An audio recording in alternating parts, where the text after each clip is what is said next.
First കുറച്ച് നമ്മൾ oil ഒഴിച്ചു കൊടുക്കുന്നുണ്ട്. ഓക്കെ, ഒരു 2 മിനിറ്റ് കഴിഞ്ഞിട്ട് നമ്മളിതിൽ എന്തിടും? സവാള ഗിരി അരിഞ്ഞത് നമ്മളിട്ടു. ഓക്കെ, സവാള നമ്മൾ കൈ കൊണ്ട് അരിഞ്ഞില്ല, പകരം ഈ എന്താ ഇതിന് പറയുക, ഇതിനെന്താ പറയുക, ചോപ്പർ. ചോപ്പർ ഇട്ടിട്ട് ചോപ്പറിൽ നമ്മൾ നൈസായിട്ട് അതിനങ്ങോട്ട് അരിഞ്ഞെടുത്തോളൂ. ഓക്കെ, അത് കഴിഞ്ഞിട്ട് പതുക്കെ ഇങ്ങനെ സ്ലോ മോഷനിൽ നമ്മളിങ്ങനെ കൊടുക്കും. ഓക്കെ, ഒരു സ്വല്പം ഫ്ലെയിം കൂട്ടാം. അതിനുശേഷം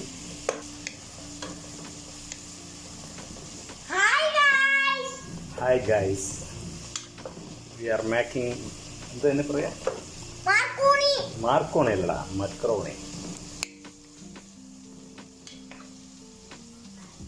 ഇവർക്ക് ഈ മക്രോണി കഴിച്ചാൽ പിന്നെ വെറുതെ കഴിക്കാൻ തോന്നും. അതുപോലെയുള്ള മക്രോണിയാണ് നമ്മൾ തയ്യാറാക്കുന്നത്. ഓക്കെ, ഈ 2 ദിവസം മുമ്പ് ഞാൻ ഇതുപോലെ ഉണ്ടാക്കിയിട്ട് തികഞ്ഞില്ല എന്നുള്ളതാണ് സത്യം.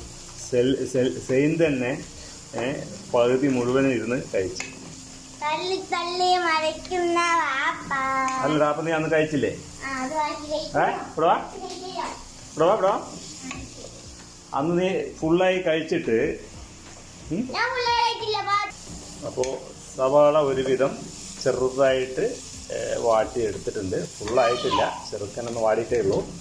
അതിനുശേഷം നമ്മളിതിൽ കുറച്ച് വെളുത്തുള്ളിനെ ഇങ്ങനെ തൊലി കളഞ്ഞിട്ട് അങ്ങനെ ഇടും. അത് മുറിക്കേണ്ട ആവശ്യമൊന്നുമില്ല. ഓക്കെ, അതിട്ട് കഴിഞ്ഞിട്ട് വീണ്ടും നമ്മളിതെങ്ങനെ ഇളക്കി ഒരു പരുവത്തിലാക്കും. പിന്നെ നമ്മളിടാൻ പോകുന്നത് പച്ചമുളകാണ് കേട്ടോ. ഒരു 3-4 പച്ചമുളക് നെടുനീളത്തിൽ കീറിയിട്ട് നമ്മളതിലിട്ടിട്ടുണ്ട്. വീണ്ടും ഇങ്ങനെ ഇളക്കുക കുറച്ച് നേരം കൂടെ. കൈ കടയുന്നവർ ഇളക്കാൻ കുഴപ്പമൊന്നുമില്ല. എന്തായാലും ഇത് ഇളക്കിക്കൊണ്ടിരിക്കുകയല്ലേ. കുറച്ച് തക്കാളിയും കൂടെ ഇതിൽ ആഡ് ചെയ്യാം. ഈ തക്കാളി നമ്മൾ ചെറുതായിട്ടൊന്നും അരിയണ്ട. ഈ കാണുന്നത് പോലെ വളരെ സിമ്പിളായിട്ട് ഈസിയായിട്ട് നമുക്ക് അരിഞ്ഞെടുക്കാം. അത് കഴിഞ്ഞിട്ട് വീണ്ടും നമ്മളിതങ്ങനെ ഇളക്കിക്കൊണ്ടേയിരിക്കും. ഇതിൽ നമ്മൾ ചേർത്തിട്ടുള്ളത് ഫസ്റ്റ് ഓയിൽ ഒഴിച്ച് കുറച്ച് 2 മിനിറ്റ് കഴിഞ്ഞതിന് ശേഷം നമ്മളതിൽ കുറച്ച് ഉള്ളി ഇട്ട് വഴറ്റി സവാള അരിഞ്ഞത്. അതിനുശേഷം നമ്മൾ കുറച്ച് വെളുത്തുള്ളി ഇട്ടു. അതിനുശേഷം നമ്മൾ പച്ചമുളക് ഇട്ടു. അത് കഴിഞ്ഞിട്ട് തക്കാളി. ഓക്കെ, അപ്പോൾ എല്ലാ ചേരുവകളും കൂടി ഒരുമിച്ച് ഇതവിടെ കിടന്ന് എന്താവുന്നുണ്ട്, റെഡിയായി വരുന്നുണ്ട്. ഓക്കെ, ഇനി നമ്മളതിൽ കുറച്ച് മുളക് പൊടി. ഓക്കെ, മുളക് പൊടി ആഡ് ചെയ്തു. അതിനുശേഷം വീണ്ടും ഒന്നുകൂടെ ഇങ്ങനെ ഇളക്കിയിട്ട് എന്ത് ചെയ്യാം, കുറച്ച് മഞ്ഞൾപ്പൊടിയും കൂടെ ഇട്ട് കൊടുക്കാം. മഞ്ഞൾപ്പൊടി, മുളക് പൊടി, ഇത് രണ്ടുമാണ് ഇതിൻ്റെ മെയിൻ വേണ്ടത്. വേറെ സാധനത്തിൻ്റെ ഒന്നും ആവശ്യമില്ല. എങ്കിലും നമ്മളെന്ത് ചെയ്യാം, കുറച്ച് ഒരു മണത്തിന് വേണ്ടി ഈ ഗരം മസാല കുറച്ചിടാം ആവശ്യത്തിന്. ഓക്കെ, ഇപ്പോൾ ഗരം മസാല ഇട്ടു. ഇനി ഇതിൽ നമ്മളിങ്ങനെ ഒന്നുകൂടെ നന്നായിട്ട് ഇളക്കാം. ഓക്കെ, നമ്മളിനി ചെയ്യാൻ പോകുന്നത് ഇതിൽ കുറച്ച് എന്താ പറയുക, തക്കാളി പേസ്റ്റ് നമ്മുടെ സൗദി പ്രൊഡക്റ്റാണ്. സൗദിയുടെ പ്രൊഡക്റ്റ് തന്നെയാണ്. പേരും സൗദി ടൊമാറ്റോ പേസ്റ്റ് എന്നാണ്.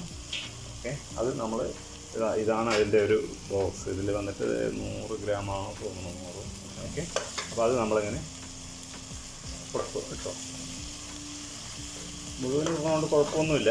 വേണമെങ്കിൽ കുറച്ചുകൂടെ മതി. ഓക്കെ, നന്നായിരിക്കും. ടേസ്റ്റിന് വേണ്ടിയിട്ടാണ്. നമുക്ക് നല്ല ഭംഗിയായിട്ട് കാണുകയും ചെയ്യാം, കഴിക്കുകയും ചെയ്യാം. ഇതിൽ നമ്മളെന്ത് ചെയ്യും, ഇനി ഇടേണ്ടത് ഉപ്പാണ്. ഉപ്പ് ഇടുന്നതിന് മുമ്പ് നമുക്ക് വേറൊരു സാധനം അതിലിടാം. ഇതാണ് നമ്മുടെ മെയിൻ സാധനം, ഇൻഗ്രീഡിയൻറ്റ്. ഇതെങ്ങനെ നമ്മളതിലിട്ട്. ഓക്കെ, അതിട്ടിട്ട് നമ്മളിതങ്ങനെ ഇനി ഇതിൽ ഉപ്പിടണം. ഓക്കെ, ഉപ്പിടാൻ ഞാൻ മെയിൻ ഒരാളിനെ വിളിക്കുന്നുണ്ട് ഉപ്പിടാൻ വേണ്ടിയിട്ട്. ഉപ്പ് ആവശ്യത്തിലധികം ഇട്ടോളൂ, നോ പ്രോബ്ലം. അതിലേക്ക് നമ്മൾ ചെയ്യാൻ പോകുന്നത് വെള്ളം ഒഴിക്കലാണ്. ഓക്കെ, ഇങ്ങനെ കാണുമ്പോൾ തന്നെ എന്താ ഒരു മൊഞ്ചറിയോ, ഇങ്ങനെ കാണുമ്പോൾ തന്നെ നമുക്കിങ്ങനെ എടുത്ത് കഴിക്കാനാ തോന്നണം. ഇങ്ങനെയൊക്കെ ഉണ്ടാക്കിയിട്ട് വേണം. ഇതൊരു ടൈം പാസിന് ചെയ്യാനുണ്ടോ, അതൊക്കെ ഒരു ടൈം പാസിന് വേണ്ടി ഉണ്ടാക്കണം. അപ്പോൾ ഉണ്ടാക്കുമ്പോൾ എല്ലാവർക്കും അതിൻ്റെ ഇത് പറഞ്ഞു കൊടുത്താൽ അവർക്കും കൂടെ ഉപകാരപ്പെടുമല്ലോ. ഇത് എങ്ങനെ ഉണ്ടാക്കണമെന്ന് അറിയാത്തവർ ഉണ്ടാവും. ഓക്കെ, ചിക്കനെ നന്നായി വഴറ്റിയെടുത്ത് ഒരു 2 മിനിറ്റ് ഒന്ന് വെറുതെ ഒന്ന് ചൂടാകാൻ വേണ്ടിയിട്ട് ഇങ്ങനെ ആക്കിയിട്ട്. ഓക്കെ, ഇനി നമ്മളിതിൽ വെള്ളം ഒഴിച്ചു കൊടുക്കണം. കുട്ടി വെള്ളം ഒഴിക്കും കുട്ടി. ഇനിയും പുട്ട് മൊത്തം ഇടാം, ഡോണ്ട് വറി, ഇട്ടോളൂ. ഇനി നമ്മളിതിനെ മൂടി വയ്ക്കാൻ പോവുകയാണ്. മൂടി ഒരു 10 മിനിറ്റ് കഴിഞ്ഞതിന് ശേഷം എന്ത് ചെയ്യും, ഒരു 15 മിനിറ്റ് ചിക്കൻ ഒന്ന് തിളയ്ക്കും. 15 മിനിറ്റിൽ ചിക്കൻ ഒരു കുറച്ചൊന്ന് ചൂടായതിന് ശേഷം ആണ് നമ്മൾ ഇതിലേക്ക് വേറൊരു സാധനം ആഡ് ചെയ്യാൻ പോകുന്നത്. ഓക്കെ, അപ്പോൾ നമ്മുടെ ചിക്കൻ ഇതാ വെന്ത് വരികയാണ്. നമ്മളൊരു 10 മിനിറ്റ് ആയിട്ടുള്ളൂ ഇപ്പോൾ. ഓക്കെ, ഈ 10 മിനിറ്റ് കഴിഞ്ഞതിന് ശേഷം നമ്മൾ എന്താ ചെയ്യാൻ പോകുന്ന അറിയോ, ഇതിൽ ഇതാണ് കണ്ടില്ലേ, ഇതാണ് മക്രോണി. ഈ മക്രോണി നമ്മൾ പൊട്ടിച്ച് വാഷ് ചെയ്തിട്ട് അതിൽ ഇടാം കേട്ടോ. ഓക്കെ, നമ്മളതിൽ പൊട്ടി. ഓക്കെ, കംപ്ലീറ്റ്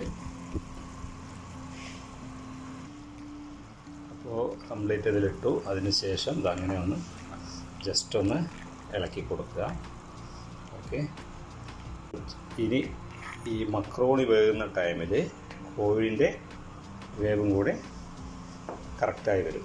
ഓക്കെ, അതിനുശേഷം നമ്മൾ വെറുതെ ഒരു കണ്ടില്ലേ, വെള്ളത്തിൽ സ്വല്പം കൂടുതൽ പോലെയാണ്, പക്ഷേ നമ്മളത് വേവിക്കുന്നതിൽ തീ അഡ്ജസ്റ്റ് ചെയ്തിട്ട് റെഡിയാക്കും. വെള്ളം ചെറുതായിട്ടൊരു കൂടുതലുണ്ട്. ഓക്കെ, അത് പ്രശ്നമില്ല. അപ്പോൾ ഇനി ഇതിനെ നമ്മൾ മൂടി വെച്ച് ഒരു 20 മിനിറ്റ്, അത് എത്ര ടൈം ആകുന്നുള്ളത് കറക്റ്റായിട്ട് ഞാൻ മെൻഷൻ ചെയ്യാം. ഓക്കെ, ഫ്ലെയിം കുറച്ച് ചെറിയ തീയിലാണ് വെച്ചിരിക്കുന്നത്. ഓക്കെ, ഇനി നമ്മൾ ഇതിൽ ഫൈനൽ ടച്ച് എന്ന നിലയ്ക്ക് ഒരു സാധനം കൂടി ആഡ് ചെയ്യാനുണ്ട്. അതാണ് പേര് നിങ്ങൾ കണ്ടാൽ അറിയാലോ അല്ലേ, ഞാൻ പ്രത്യേകിച്ച് പറയേണ്ട ആവശ്യമില്ല. ഈ സാധനം ഓക്കെ, ഇതിൽ ഒരു പാക്കറ്റിൽ 2 എണ്ണമാണ് ഉണ്ടാകുക. ഓക്കെ, 1, 2. ഓക്കെ, ഇത് രണ്ടും ഞാൻ ഇതങ്ങനെ ഓരോ പീസ് എല്ലാവിടെയും ഇട്ട് കൊടുക്കണം. ഓക്കെ, ഇതില്ലെങ്കിൽ അതിൻ്റെ ഒരു കുറവ് തന്നെയാണ്. ഓക്കെ, അതിലൊരു പാക്കറ്റിൽ 2 എണ്ണമാണ്, അത് രണ്ടും ഞാൻ ഇതിലിട്ടിട്ടുണ്ട്. ഓക്കെ, ജസ്റ്റ് വെറുതെ ഒന്ന് ഇളക്കി കൊടുക്കുക.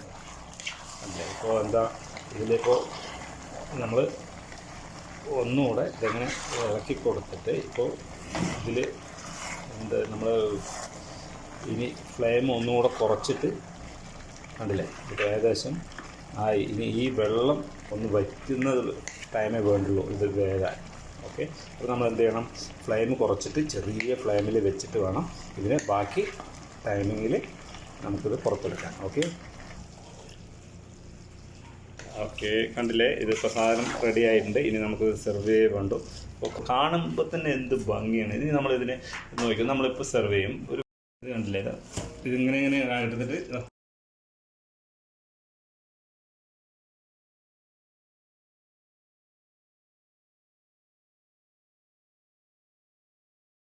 മുഴുവൻ ഇടുന്നില്ല, ഞങ്ങൾ ആകെ 2-3 പേരുള്ളത് കൊണ്ട് ബാക്കി. Okay guys, thank you.